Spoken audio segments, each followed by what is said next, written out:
Como nós temos um ângulo, então nós chamamos de cateto oposto e cateto adjacente. Nessa imagem aqui temos um ângulo. Então, a parte onde era o B, ele fica cateto oposto, e a parte do C, não, onde é o B, fica cateto adjacente, e o C é cateto oposto. Temos um exemplo aqui para vocês entenderem melhor.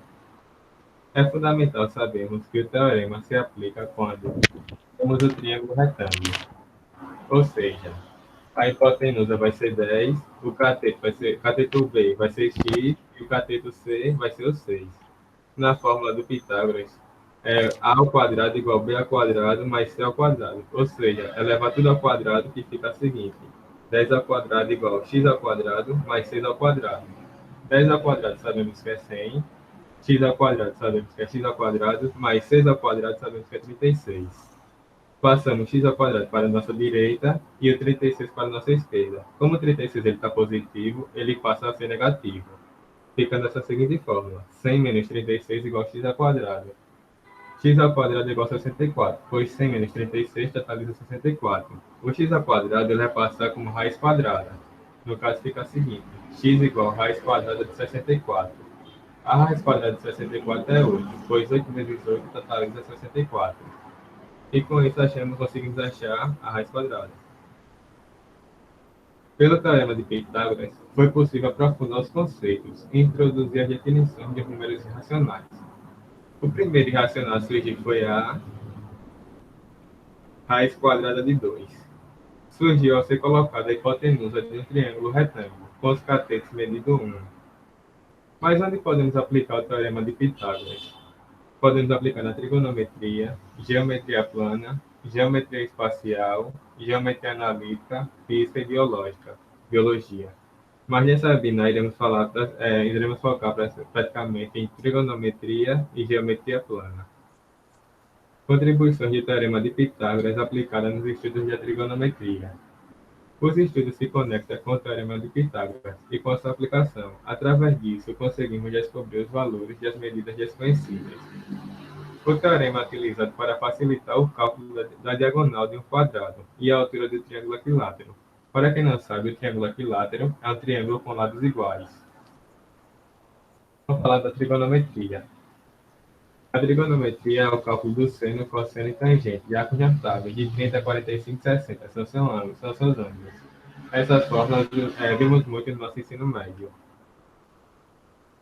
As definições de seno, cosseno e tangente de um ângulo verifica-se facilmente algumas relações entre as linhas trigonométricas. Por exemplo, se A e B são ângulos complementares, então seno de A é igual a cosseno de B, e seno de B é igual a cosseno de A. Sendo assim, seno de 30 é igual a 1 sobre 2 sobre 1. Seno de 30 é 1 sobre 2, que é o cosseno de 60.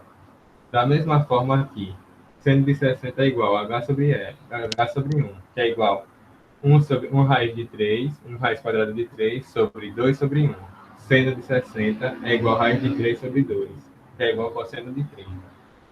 Ainda em relação aos ângulos complementares A e B, a tangente de A é igual a 1 sobre tangente de B. Logo, tangente de 30 é igual a 1 sobre 2 sobre 1 raiz quadrada de 3 sobre 2. A tangente de 30 é raiz quadrada de 3 sobre 3. A tangente de 60 é 1 sobre tangente de 30. Logo, teremos a tangente de 60 raiz de 3. Vamos falar também da relação fundamental da trigonometria. Considere o ângulo x, assinalado no triângulo retângulo ABC, da figura ao lado. Como seno de x é igual a b sobre a e cosseno de x é igual a c sobre a, então temos a seguinte fórmula. No caso aqui temos um triângulo retângulo, onde o seno de x elevado ao quadrado mais cosseno de x ao quadrado, que é igual a b sobre a mais c sobre a, tudo elevado ao quadrado, que é igual a b ao quadrado mais c ao quadrado sobre a ao quadrado. Como pelo teorema de Pitágoras, então, b ao quadrado mais c ao quadrado é igual ao quadrado. No caso, essa fórmula também é do teorema de Pitágoras.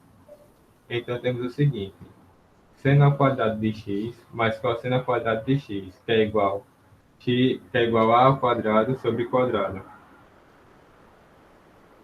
Então, no caso, resolvendo a fórmula, ficamos o seguinte: seno ao quadrado de x mais cosseno ao quadrado de x é igual a 1.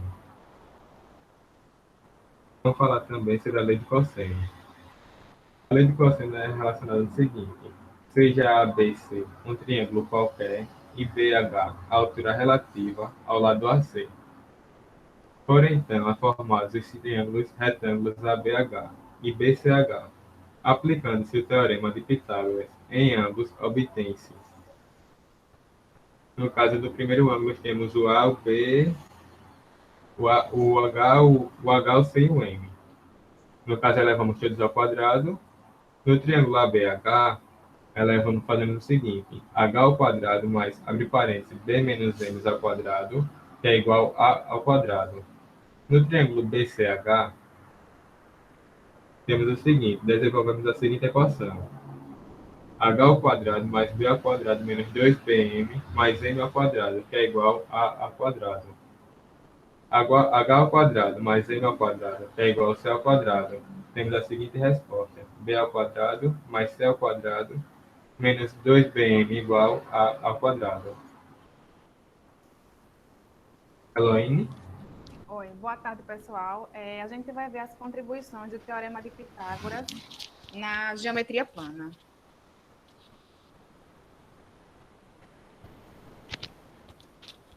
Bom, o Teorema de Pitágoras ele vem sendo utilizado por diversos campos da matemática, inclusive fora dela, né? O Bruno acabou de citar alguns campos onde o teorema ele também é aplicado. E essas diversas aplicações são derivadas a partir do próprio teorema. E vamos apresentar a seguir algumas amostras dessa afirmação. Eu também queria deixar aqui a título de conhecimento de todo mundo, né? Que existe um livro chamado Introdução à Matemática para Biocientistas, onde esse livro ele trata o Teorema de Pitágoras como efeito comparativo na biologia. Então, o Teorema de Pitágoras ele vai muito além do campo da matemática. Agora vamos ver as contribuições de Pitágoras na geometria plana. Existe uma infinidade de aplicações do teorema na geometria plana. Iremos focar 3 aplicações dele, tá? O campo é muito vasto, então vamos começar com a diagonal do quadrado. A gente sabe que o quadrado, a diagonal do quadrado, ela divide o quadrado em 2 triângulos retângulos. De modo que o teorema de Pitágoras, por só poder aplicarmos o teorema em triângulos retângulos, a gente pode facilmente aplicar. De modo que os catetos seriam os lados, né? E a diagonal seria a hipotenusa. De modo que ficamos com d ao quadrado igual a 2L ao quadrado. Basta sabermos agora o lado do quadrado e rapidamente conseguimos descobrir o valor da sua diagonal. Então, é um teorema facilmente aplicado de forma direta e objetiva, e a gente consegue, através do teorema de Pitágoras, encontrar a diagonal do quadrado. Agora vamos ver o cálculo da altura do triângulo equilátero. A gente sabe que o triângulo equilátero ele tem 3 lados iguais, né? E a altura do triângulo equilátero ela é traçada perpendicular à sua base, de forma que a gente divide a base em segmentos de mesmo tamanho. Então, ficamos com um triângulo assim. L, a hipotenusa, a altura e L sobre 2 como catetos, e também aplicamos a fórmula de Pitágoras de forma direta. De modo que a gente fica com L ao quadrado igual a altura ao quadrado mais o lado dividido por 2 ao quadrado. Lembrando que a gente dividiu o triângulo, a base do triângulo, em 2 segmentos, né? L sobre 2 e L sobre 2. Dessa forma, também encontramos a altura do triângulo. Basta sabermos o tamanho do lado, o comprimento do lado, e facilmente a gente calcula a altura. É lógico que não é apenas a altura do triângulo equilátero, tem vários cálculos que podem ser feitos a partir do teorema. Pode passar. Também vamos ver as relações métricas no triângulo retângulo. As relações métricas, a gente pode facilmente utilizar o teorema. A gente pode utilizar tanto a semelhança de triângulo, como também o teorema de Pitágoras, né? Lembrando que a gente está lidando com um triângulo retângulo, onde o A, que é o nosso maior lado, ela é a hipotenusa, os catetos seriam B e C, M a projeção do cateto B e N a projeção do cateto C, e temos a nossa altura relativa à base. Então, facilmente também a gente pode aplicar o teorema de Pitágoras nesse triângulo, porque é um triângulo retângulo. Então, as relações métricas no triângulo retângulo, ela é uma parte da geometria plana que se relaciona com medidas correspondentes em triângulos retângulos. Dessa forma, a expressão em contramedidas não são conhecidas. Melhor, a gente pode encontrar as medidas não conhecidas no triângulo. Então, a partir do cateto e hipotenusa, podemos utilizar tanto a semelhança do triângulo e também correlacionar com o teorema de Pitágoras. Então, esses são os três pontos que focamos, porque são os mais usuais, né, na matemática utilizando o teorema de Pitágoras. Bom, como consideração final, a gente colocou o seguinte, que Pitágoras, né, a trajetória de Pitágoras e as suas contribuições para o mundo, elas foram elucidadas de forma sólida nesse trabalho. E, para isso, né, fizemos levantamentos bibliográficos e o que instruíram e são mencionados na nossa referência. Nessa perspectiva de contribuir com a melhoria do ensino da matemática, procuramos produzir esse material para que sirva como fonte de consulta para as atividades e investigação ou como sugestão de leitura para alunos e professores, e que possam servir também e refletidas e conduzidas nos laboratórios de matemática e também nas oficinas. Bom, agora tem as fontes de pesquisa. E é isso, obrigada. Alguém tem alguma dúvida? Queria pedir desculpa porque eu falei muito rápido. É porque eu já estou muito nervoso, gente.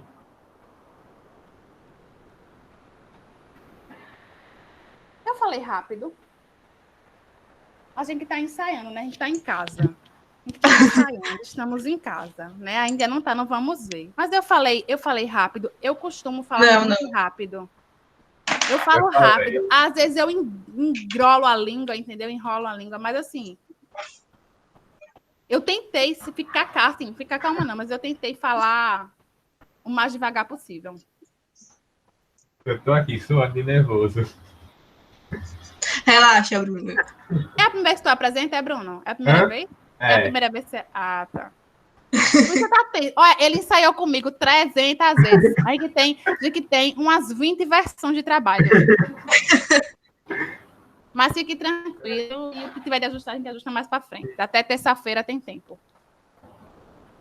Vamos apresentar no início. Teria alguma pergunta ou alguma sugestão a fazer? Eu tenho uma sugestão, mas depois eu vou falar com o Bruno. Mas aí é besteira. E vai agora para a próxima apresentação.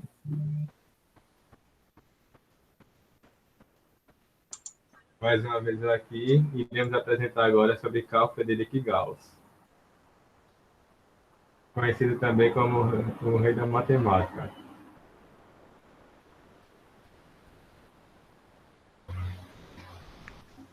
Para quem não conhece, novamente estou aqui, chamo Bruno Henrique, sou estudante do IFAL Campo Rio Largo. Noemi. Oi, gente. Espero que estejam dando para escutar. Enfim, agora vamos apresentar sobre Carl Friedrich Gauss, o príncipe da matemática. Tá dando para ver, né, a apresentação? Tá. Ótimo. Vamos lá. Carl Friedrich Gauss e suas contribuições matemáticas.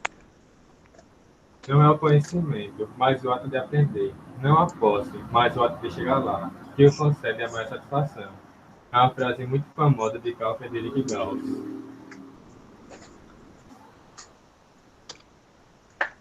Carl Friedrich Gauss ele foi matemático, astrônomo e físico alemão.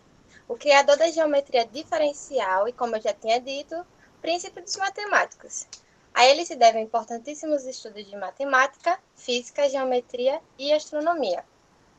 Entre outras coisas que vamos ver com o passar da apresentação, que ele desenhou o heptadecágono, inventou o telégrafo e definiu o conceito de números complexos. Tá.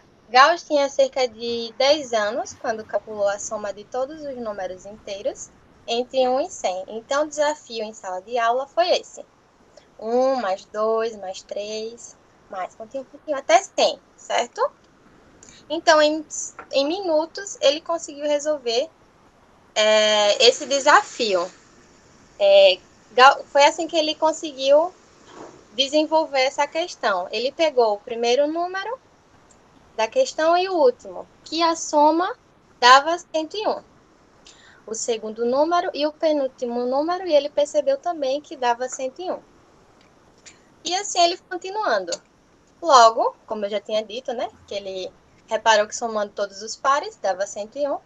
Então, ele chegou com o resultado de que 50 vezes 101 dava 5.050. Então, foi assim, dessa forma que ele, sem saber, encontrou a propriedade da simetria das progressões aritméticas. Tá, aqui é um resuminho, quem quiser tirar print do que eu falei. Vou passar. E aqui são as contribuições que, a princípio, eu já tinha falado algumas, que ele contribuiu para todos os ramos da matemática, inclusive para a teoria dos números, e também deu contribuições na física, com a lei de Gauss, que relaciona o fluxo elétrico resultante φ de um campo elétrico. Aqui é um resumo também do que eu falei, quem quiser tirar print. Tá. Principais trabalhos. Tá, investigando uma questão aparentemente simples. Quantos dígitos tem um período de uma decimal periódica? Gauss descobre que a lei da reciprocidade quadrática introduz a terminologia das congruências. E, aos seus 18 anos, inventa o método dos mínimos quadrados, indispensável para as medições geodésicas. A lei de Gauss, relativa à distribuição dos erros, e a sua curva normal, em forma de sino, são amplamente conhecidas de todos os que estudam estatística. Gauss também abriu novos rumos com a invenção de um novo tipo de número, que eu já tinha dito, que ele contribuiu para os números complexos. Os números inteiros complexos gaussianos, da forma A mais BI, em que A e B são números racionais e I a unidade imaginária. Gauss possuía ainda grande habilidade manual. Aperfeiçoou alguns instrumentos de observação utilizados na astronomia e inventou o magnetômetro bifilar. Aqui também é o resumo do que eu falei, caso alguém queira tirar print. Gauss divide em duas partes, entre astronomia e física. A astronomia foi a teoria do movimento dos corpos celestes, girando em torno do Sol.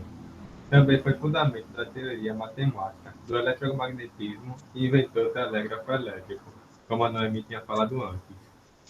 E na física, Gauss descobriu que a lei que estabelece a relação entre o fluxo elétrico, que passa através de uma superfície fechada, e a quantidade de carga elétrica que existe dentro do volume limitado por essa superfície. Vou falar um pouco sobre a demonstração da fórmula de sucesso de PA, conhecido como PA, mas seu nome é progressão aritmética.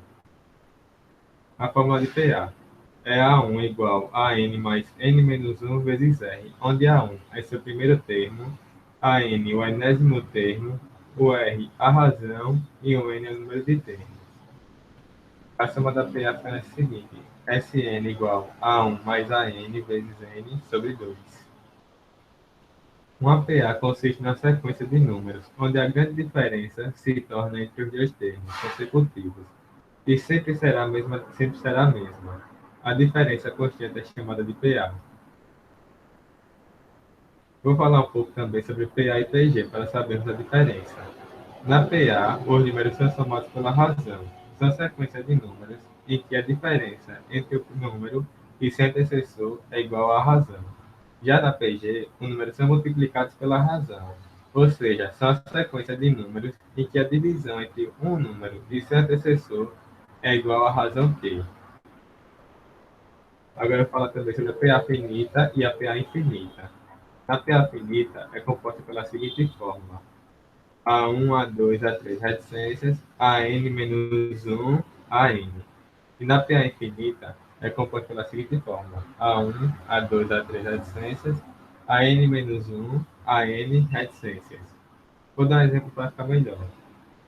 A PA finita tem o seguinte exemplo: 50, 40, 30, 20 e 10. Na PA infinita tem esse exemplo: 1, 3, 5, 7, 9, por aí por diante. Também foi dividido em três partes: PA crescente, decrescente e constante. Onde a PA crescente é quando a razão é maior que zero. Ou seja, nesse exemplo aqui, menos 2, o 0, 2, onde a razão vai ser 2. A PA decrescente é quando a razão é menor que zero. Ou seja, 18, 15 e 12, onde a razão é menos 3. Nós pegamos o número do meio e subtraímos o seu antecessor. E a PA constante é quando a razão é igual a zero. Dá um exemplo: 3, 3 e 3, onde 3 menos 3 é igual a zero. Tem outros exemplos aqui. Encontre o 16º termo de uma PA que possui razão 3 e cujo primeiro termo é igual a 4.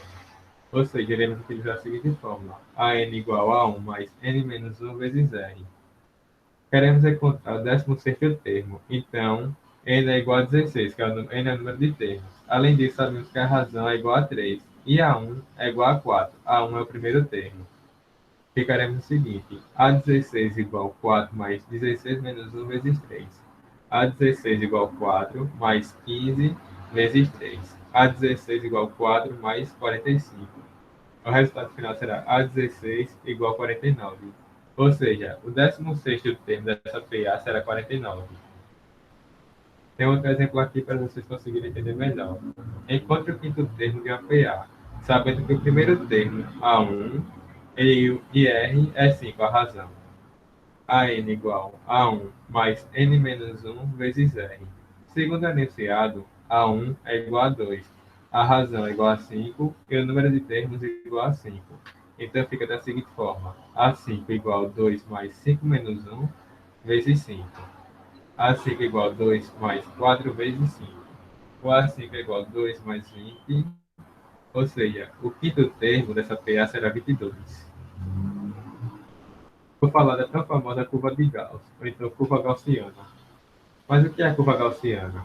A curva gaussiana é um gráfico de distribuição normal de um determinado conjunto de dados e representa uma função que possui propriedades peculiares.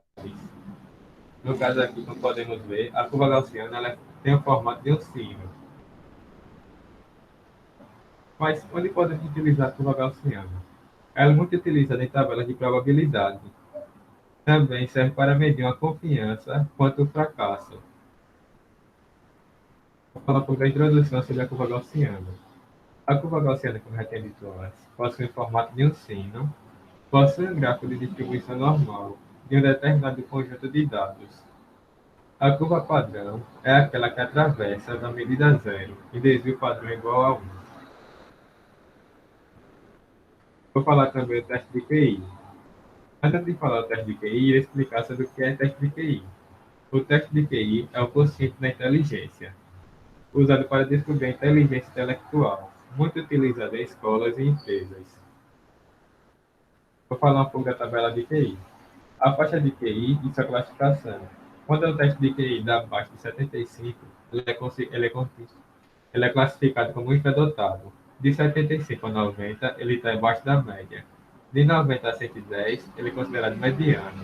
De 110 a 125, ele está acima da média. E acima de 125, é superdotado. Segundo pesquisas, quando a pessoa termina o ensino médio, ela fica na faixa mediana, com a teste de QI de 90 a 110. Mas vamos falar um pouco também sobre DPP. Mas antes disso, o que é DPP? DPP é a data provável do parto. Ou seja, é quando você completa 40 semanas de gestação. Isso não significa que seu parto vai acontecer nesta data. Mas temos a tabela da DPP. Tem o tempo precoce, é quando a criança nasce entre 37 a 38 semanas e 6 dias. O termo completo é de 39 a 40 semanas e 6 dias. O termo tardio é de 41 semanas a 41 semanas e 6 dias. O pós-termo é de 42 semanas em diante. Agora, o interessante é que podemos utilizar a curva de Gauss ou curva gaussiana com a DPT, que é a data provável pós-parto. Aqui tem a tabela, no caso da curva gaussiana, mostrando a idade gestacional. Como podemos ver aqui, Quando a pessoa tem abaixo de 37 semanas, ou pós-termo, que é 42 semanas, é muito difícil de existir. O que é mais comum mesmo, que é o termo completo, que é 40 semanas, que é com muita gente que nasce com 12 meses, entre 11 e 12 meses, que é a chance maior. Mas a data provável do parto, ou improvável do parto, DPP. 40 semanas de prazo de validade. Aqui temos as fontes. Obrigado. Alguém tem alguma dúvida?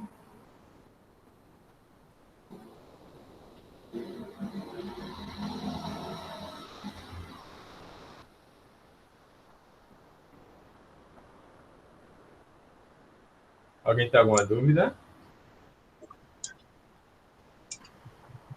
Acho que está tudo ok. A Naomi está apresentando.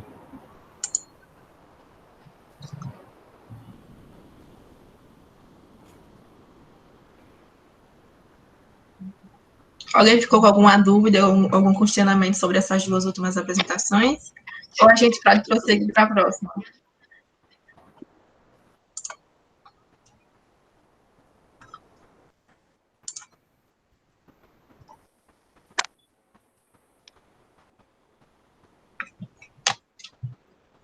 E não se esqueça que também no chat está o link para vocês conseguirem o certificado das nossas apresentações.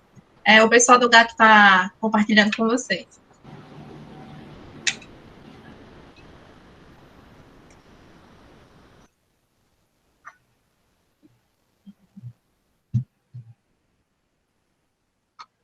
Boa tarde, pessoal. Eu me chamo Janaína e vou começar falando sobre os quadrados mágicos. Os quadrados mágicos não têm a sua origem conhecida, mas há registros de sua existência, que é na China e na Índia. O quadrado de 9 casas, que é o 3x3, é encontrado pela primeira vez em um manuscrito árabe, no fim do século VIII, e atribuído a Apolônio de Tiana, no primeiro século, por Marcelino. Os quadrados mágicos, na Idade Média, eles eram muito populares, pois eles eram considerados como talismãs, pois eram associados a planetas que atribuíam a eles poder astral para os seus detentores.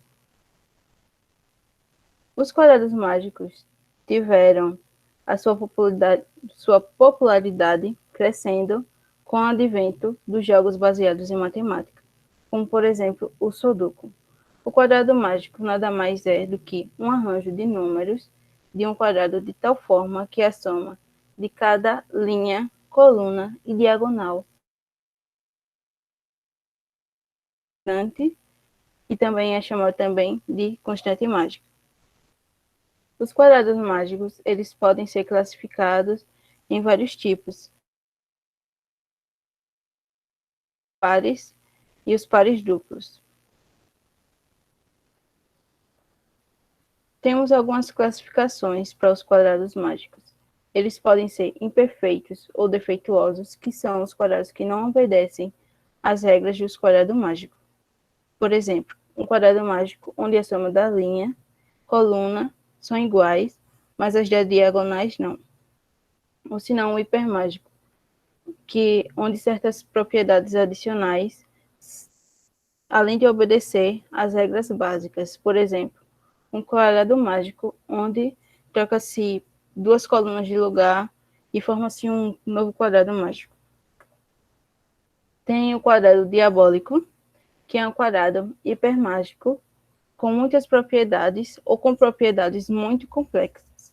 O nome diabólico tem a sua provável origem na dificuldade de formá-lo, por ele ser um pouco complexo. E os quadrados de ordem par, não múltiplo, de 4, que são os exemplos de 6 por 6, 10 por 10, 14 por 14, 18 por 18 e etc. São os que requerem maior atenção para sua construção. Entretanto, existe um roteiro que torna mais fácil essa construção.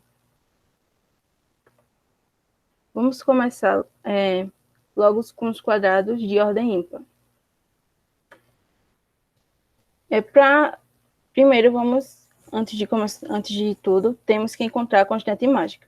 A constante mágica é encontrada através da fórmula onde, se um quadrado de ordem n for normal, ele contém os números de 1 a n ao quadrado.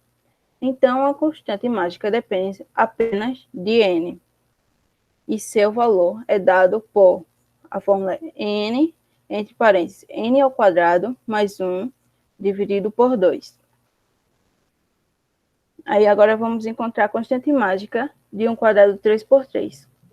Como ele é um quadrado 3 por 3, n equivale a 3, pois o número de linhas e colunas são iguais. Ao colocarmos na fórmula n vezes n ao quadrado mais 1 dividido por 2, obteremos que a constante mágica é 15. Eu fiz aqui, bonitinho, o cálculo para vocês verem. Aí, aqui é a soma da linha, coluna e diagonal de 15. E agora, como resolver? Não precisa se desesperar, é fácil e vamos ver passo a passo como resolver. A primeira dica é nos quadrados ímpares, tá? Sempre vamos colocar o número 1 na primeira linha, na coluna do meio. A segunda dica. Vamos utilizar a jogada de xadrez, que é conhecido como movimento do cavalo, que é um L invertido, que é subir e direita. Quando subir e direita, não temos nada aqui em cima, mas temos aqui embaixo, ou seja, o 2 vem para cá. Aí vem, a partir do 2, subir, direita, ou seja, o 3 vai ficar aqui. Aí subir, direita. Agora temos o 1 aqui, mas não tem problema, porque quando isso acontece, o próximo número vem. Então, o 4 ficou aqui. Aí subir, direita.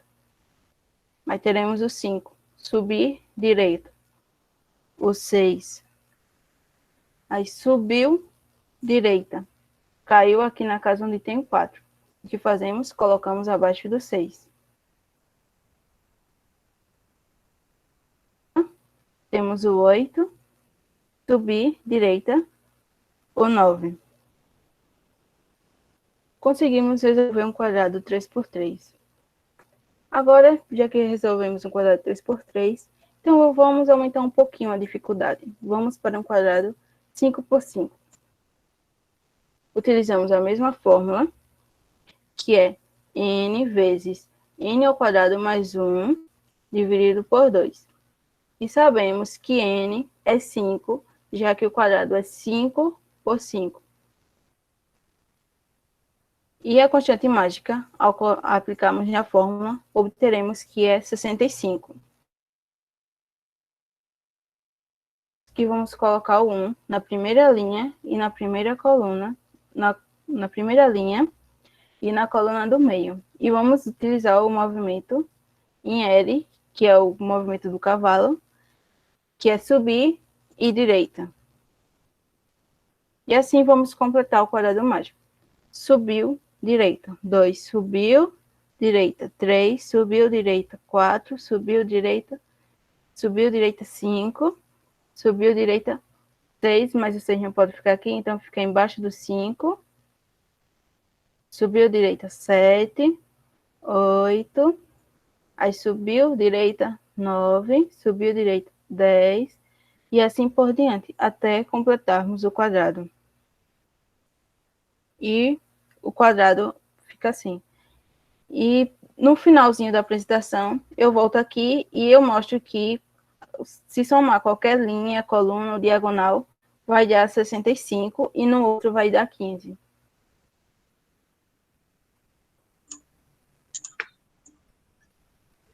Continuando o tema, agora eu vou compartilhar com vocês é que eu vou falar sobre os quadrados pares.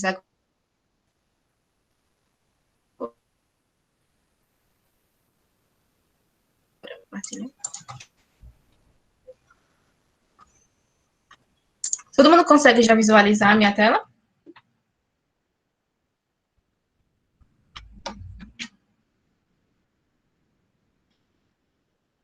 Consegue, pessoal?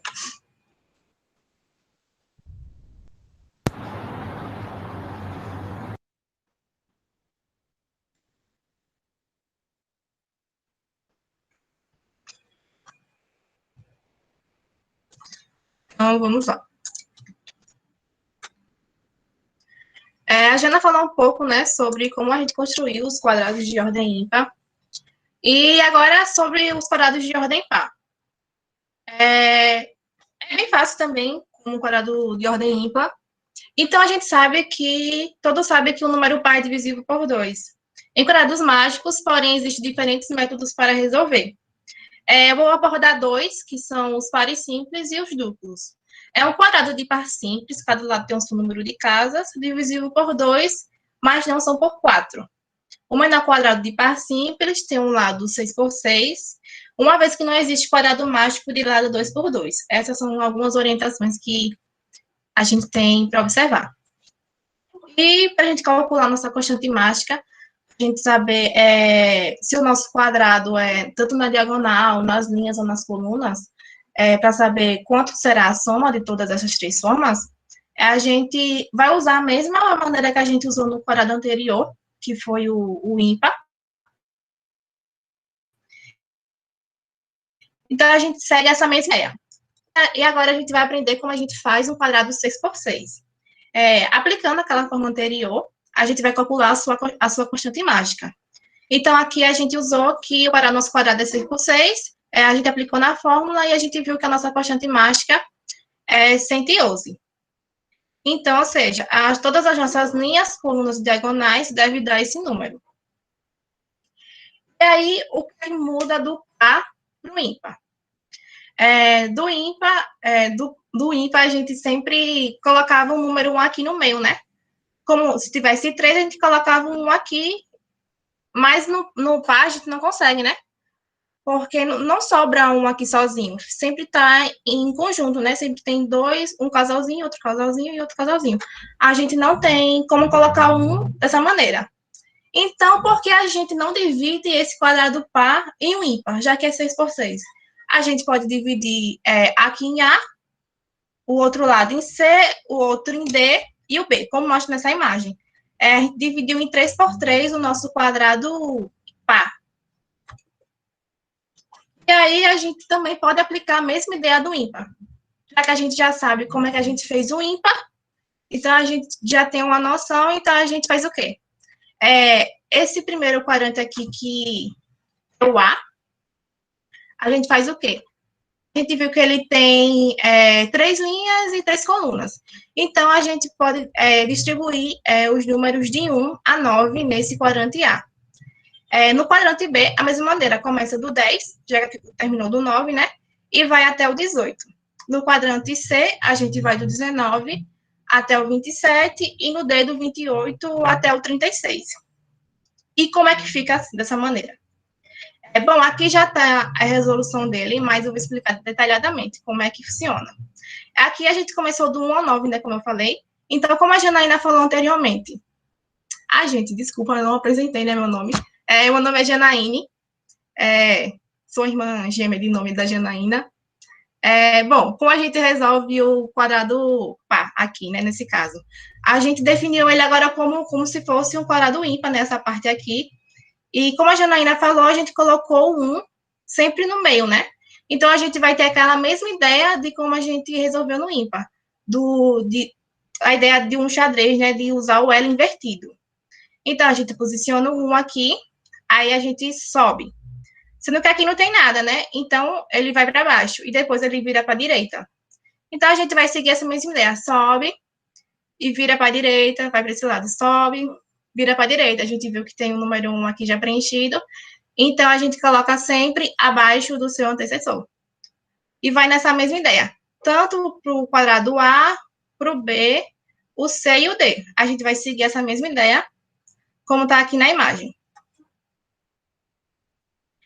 E daí, a gente tem algumas observações que, se a gente for somar as colunas e as linhas, ou a diagonal aqui, não vai dar 111, que é o nosso objetivo.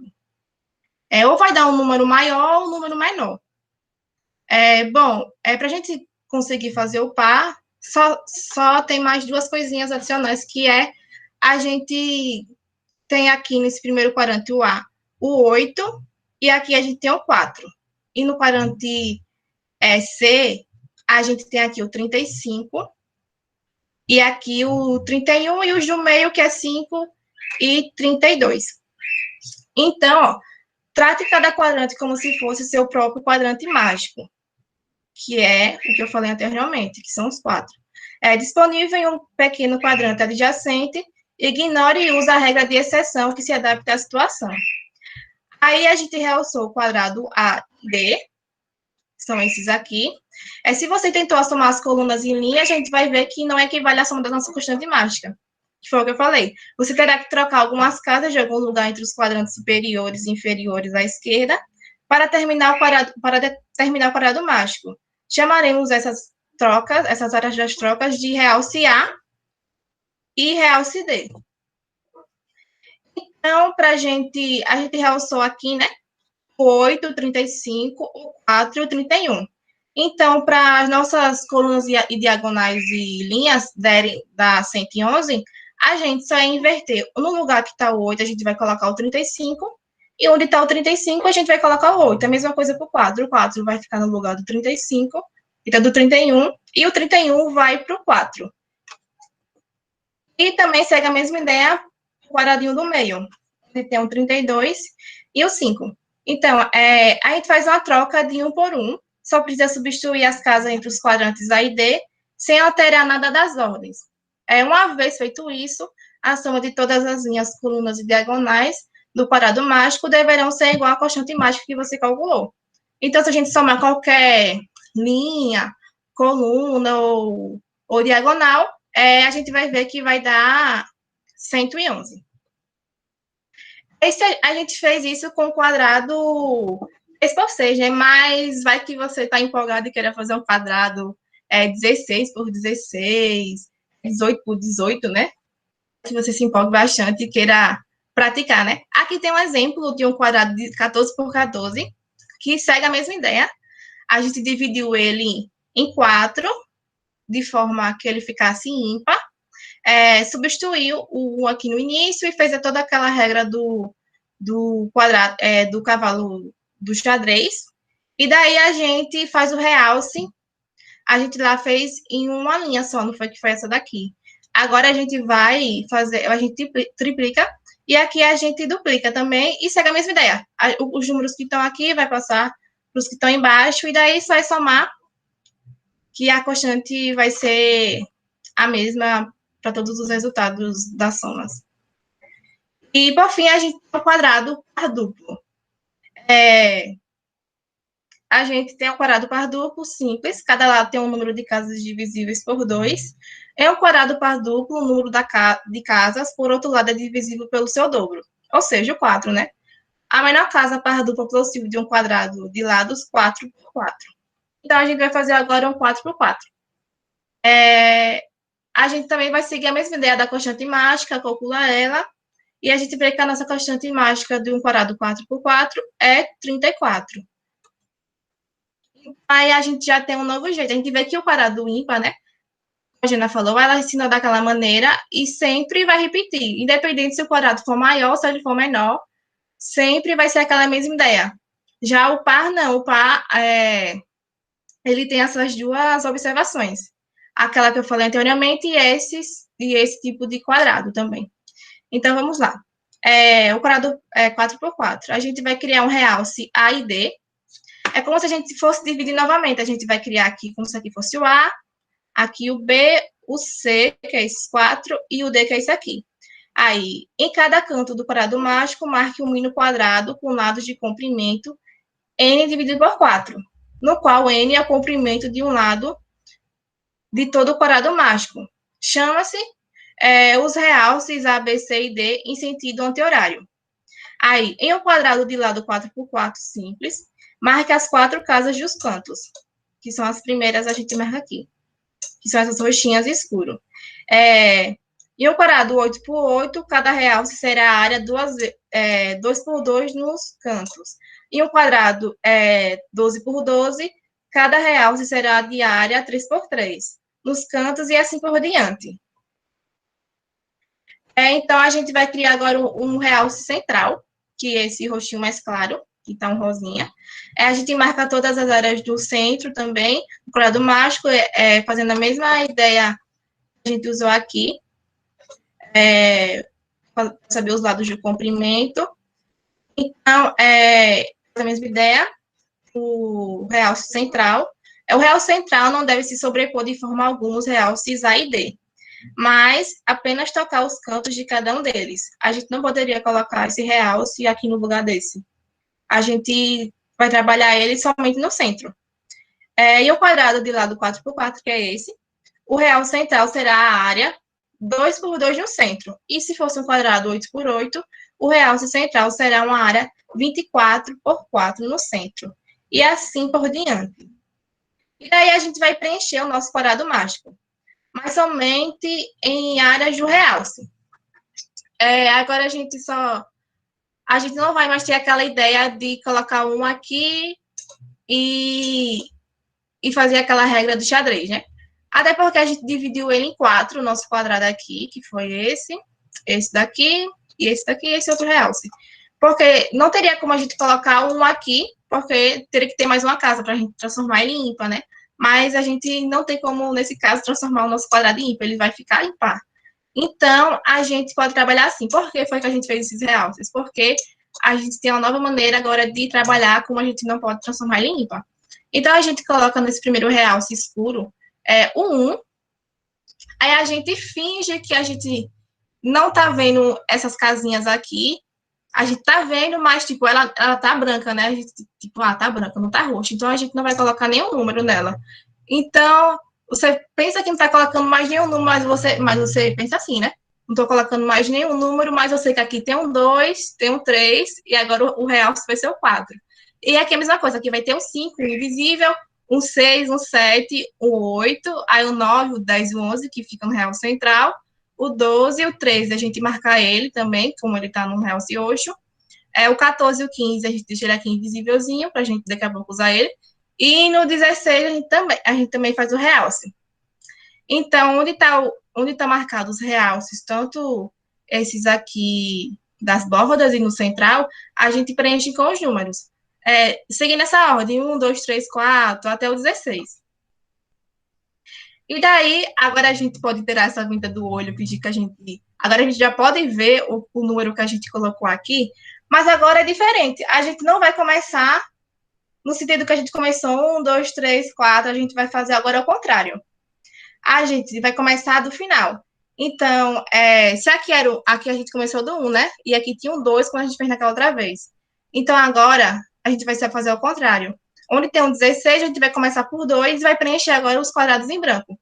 Então, vem 1, aí 2, 3, aí a gente viu aqui seria o 4, mas o 4 já está aqui em cima. Então, a gente pula, e aqui já começa o 5, aí aqui não pode ser o 6, porque a gente já usou, e nem o 7 é aqui, porque a gente já usou, aí é o 8, 9, o 10 e o 11 a gente também não pode colocar aqui, vai ser o 12, aí o 13 também não pode, aí coloca 14 aqui, e o 15 que pode. Nesse ponto, se a gente somar todas as colunas e linhas, a gente vai ver que a soma dela vai ser igual à constante mágica que a gente calculou. Bom, e por que quadrados mágicos, né? Quadrados mágicos constituem excelente ferramenta de aprendizagem e desenvolvimento do raciocínio lógico, contribuindo na formação do senso de organização numérica em relação à utilização de operações matemáticas. Ou seja, se a gente tiver iniciar uma aula para crianças, né?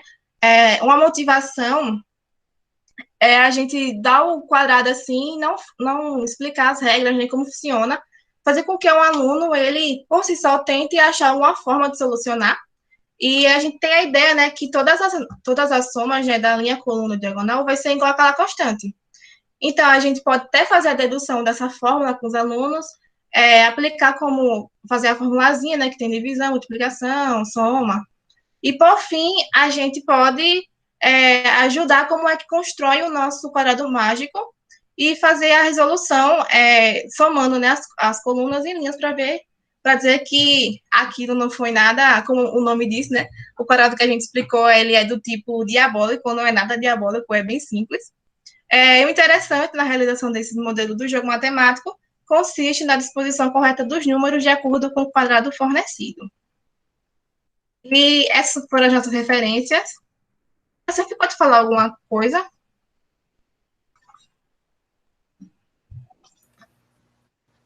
Alguém tem alguma dúvida do que eu falei agora sobre os quadrados, que eu posso retornar também, reforçar alguma coisa?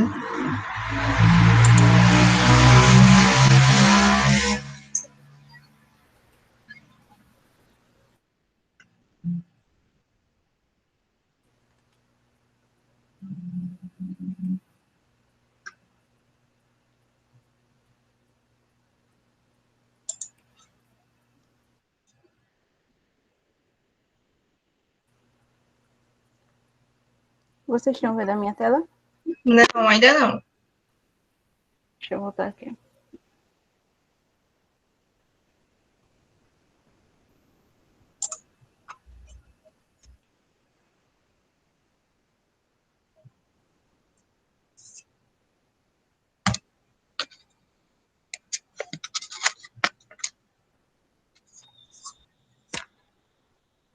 Agora estão? Não. Peraí, tá carregando. Agora sim.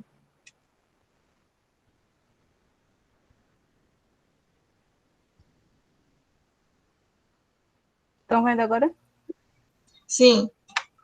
Ok. Agora a gente vai confirmar que ao somar qualquer linha, coluna ou diagonal dá 15. Vamos somar primeiro essa daqui. 8 mais 1 mais 6 dá 15.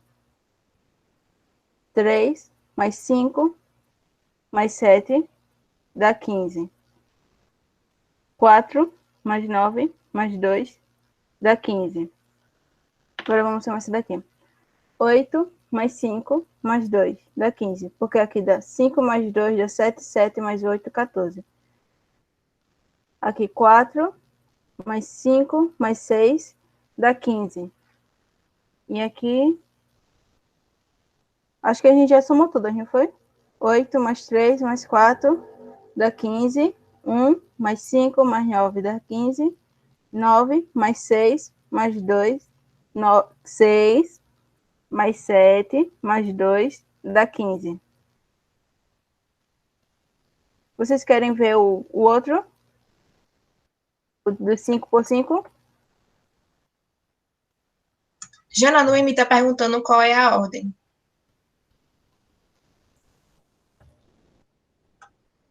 Não importa qual linha, coluna ou diagonal você somar, vai dar 15. Não importa se somar aqui 4 mais 3 mais 8, vai dar 15.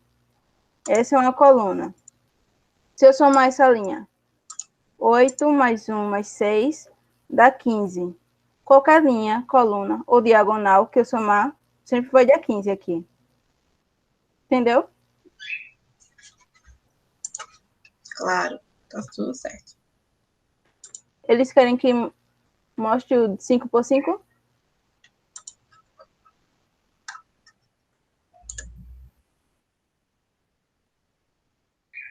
Até agora ninguém não falou nada, não.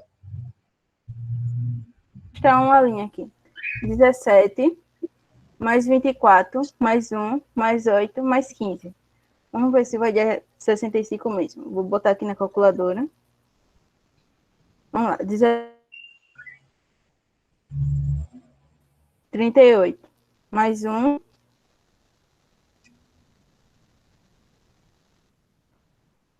47 mais 15. Oxi. Chamei errado. 17 mais 24 mais 1, mais 8, mais 15.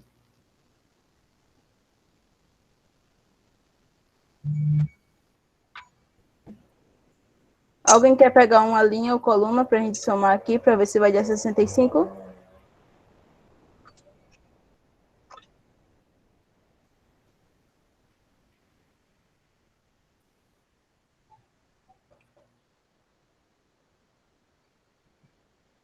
A diagonal, o Rubens está perguntando, Rubens.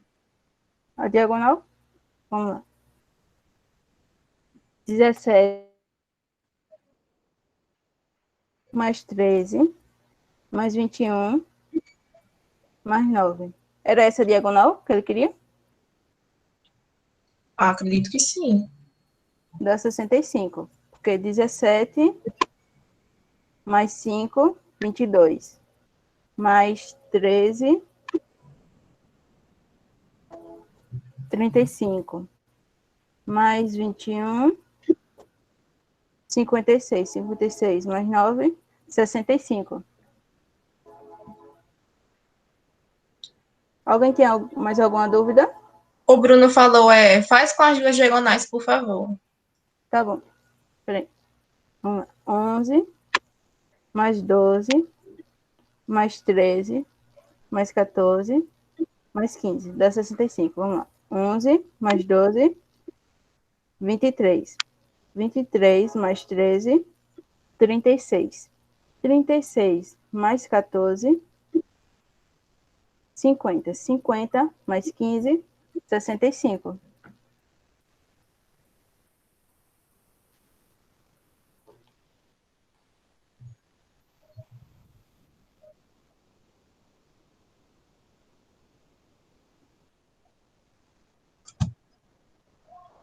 Alguém tem mais alguma dúvida ou pergunta a fazer? Acho que todo mundo já... Acho que não. Todos assinaram a lista de frequência?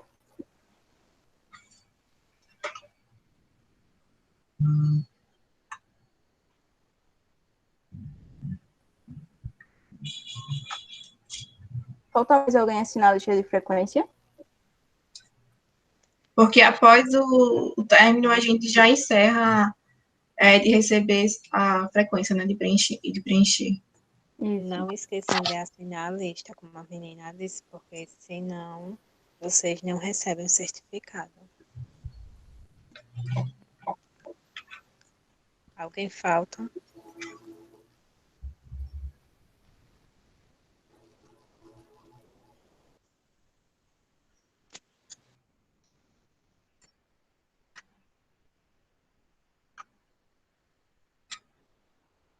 Acho que todo mundo já deve ter assinado a lista.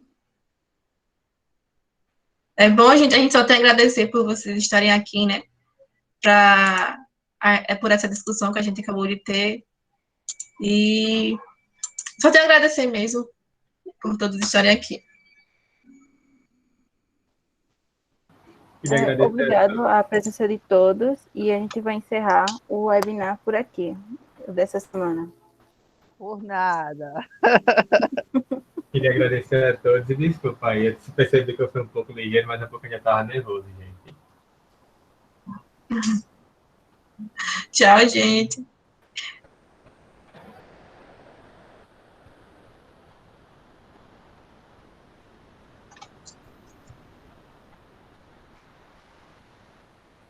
Eu vi, Jana.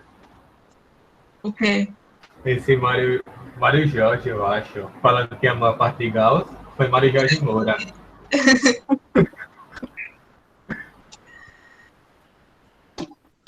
Depois eu quero que vocês me expliquem a curva de Gauss.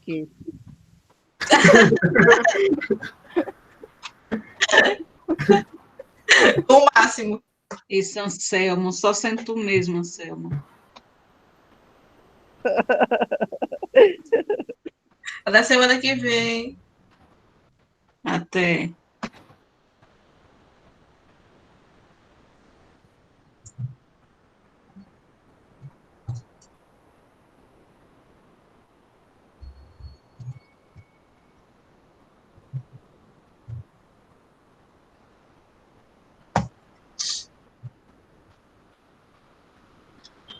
Hoje Ana pode parar a gravação. Obrigado, Robespierre.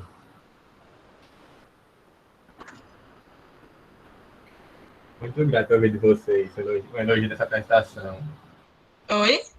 Muito grato, você recebeu o elogio do Robespierre, essa prestação nossa. Verdade.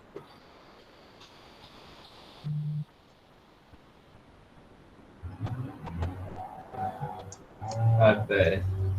A Janaína saiu da sala, gente. E ela para a gravação.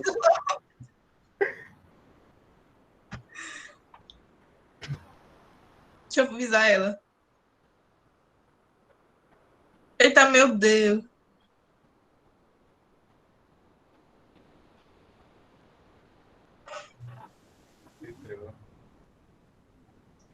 Éder não se manifestou hoje. Ainda está dentro da reunião. Tá em outra reunião. Ah, entendi. Ele falou logo no início só.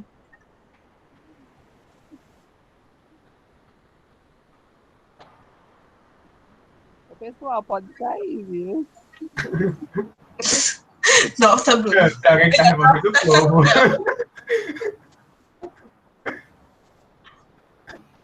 A Janaína tá removendo todo mundo.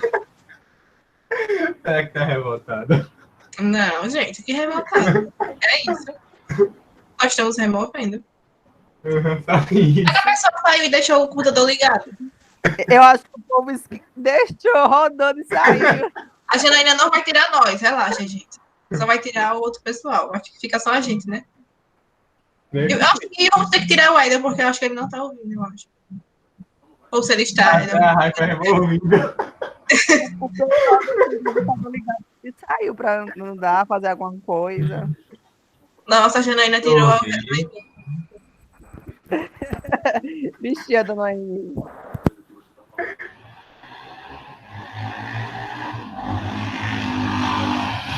Imagina, pô. Ai, gente, vamos sair também. Gravação. Temos que sair. Peraí. Daqui a pouco. Tchau, Jana, para a gravação. Janaína, pode parar a gravação. Janaíne? Eita, Janaína. Ela saiu da reunião, Janaína. E não parou a gravação. Eita, meu Deus. Eu apertei, mas ela não visualizou ainda.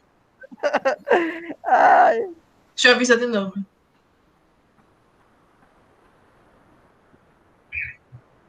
Eu espero que ela corte essa parte que ela está conversando na live. Eu acho que ela vai tirar.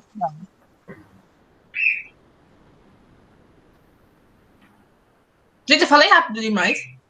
Eu falei que eu vi que tá reclamando. Hã? Eu falei que eu vi que tá reclamando. Sim, é o que, Nani? Eu acho que você falou bem. Você, a Noemi, a Janaína também falou bem. Meu Deus, velho. Só Ô, nós, Jana. a piada.